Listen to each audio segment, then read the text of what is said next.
In this unit, we will describe the way alloy materials are created and modeled in charge simulations. Device supports simulation with alloy materials which combine two or more base materials, either unary or compound, to create a new alloy.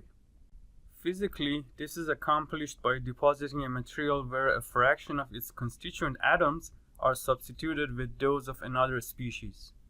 An example is the alloy of silicon and germanium, replacing some of the silicon atoms in the crystal lattice with germanium atoms, creating the alloy silicon-germanium, where X is the mole fraction of germanium.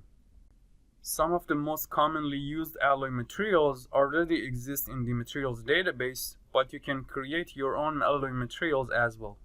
In order to form an alloy, the first step is to pick two base materials that the alloy is consist of. The first material will assume a mole fraction of 1 minus X, and the second one X. To determine the properties of the alloy material, the properties and behavior of the base materials are interpolated according to the formula shown here. Here, X is the mole fraction of the species B, and C is the Boing parameter with the same unit as the interpolated parameter. The mole fraction X may vary as a function of position, as in a graded heterojunction. The Boing parameter C can be used to specify quadratic behavior for the interpolation function. For example, this is how the bandgap energy of silicon germanium would be calculated. Often, the Boing parameter is 0, but may be modified in the alloy material property tabs. The only exception is mobility, which is interpolated by a reciprocal equation as shown here. In this case, the term with Boing parameter will be ignored if the Boing parameter is set to 0. There are two interpolation methods available for creating an alloy from two specified base semiconductor materials, single valley and multi-valley. In a single valley interpolation, the lowest value from semiconductor A and the lowest value from semiconductor B are considered, and by interpolating between the two, the new value for the alloy is calculated. On the other hand, for a multi-valley interpolation, all values from both semiconductors are considered. For example, as shown here, we interpolate first between the two L values of semiconductor A and B, and then we interpolate between the two gamma values of semiconductor A and B, and then we take the lower value of the two interpolation results. This is a more accurate interpolation method. If we choose to use the multi-valley method, we should have available data for all values of both semiconductors in the material database.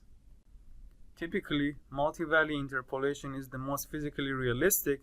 However, single-valley interpolation is useful for strained materials, for example silicon germanium, and materials where information about the higher energy conduction band values is not available. After choosing the base materials and interpolation method, the Boing parameter for all the properties in the electronic and recombination properties can be specified under their corresponding tabs. It is important to remember that in these tabs, we are setting the Boing parameter for the corresponding property in the same units as the property, not the values of the properties themselves. Each alloy can take 4 sets of Boing parameters, one for single valley interpolation and one each for EC valley gamma, L, or X when using multi-valley interpolation. The alloy mole fraction X can be adjusted through the Material tab in the Property Editor window of any geometric structure object. Geometric objects will be covered in the Simulation Objects section of this course. This feature is only available when a material of type alloy is selected for the object. There are a variety of functions available for the X value. The fixed option means that X will be a constant value between 0 and 1.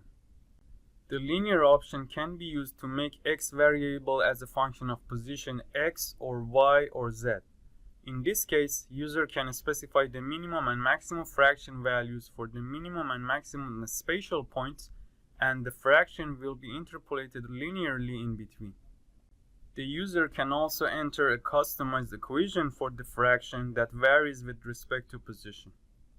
Some users might need to define ternary alloys which consist of 3 species. The steps involved in creating a ternary alloy is similar to that of a binary alloy. However, there is one key difference. The basic semiconductors for a ternary alloy are compound semiconductors. The default material database in device contains models for many common compound semiconductors used in ternary alloys. For example, the gallium arsenide and indium arsenide material models can be used as base materials to create indium gallium arsenide. The alloy mole fraction will be indium arsenide X gallium arsenide 1 minus X, or equivalently, indium X gallium 1 minus X arsenide. Quaternary alloys formed of 4 species can also be created in a similar manner by using a compound semiconductor and a ternary alloy as base materials. However, the material database allows only semiconductor type materials to be used as base materials for alloys. This means that in order to create a quaternary alloy, we have to first create semiconductor material models for the constituent alloys and then use them as base materials to create the desired quaternary alloy. For an example of how to create quaternary alloys, please visit the related links below.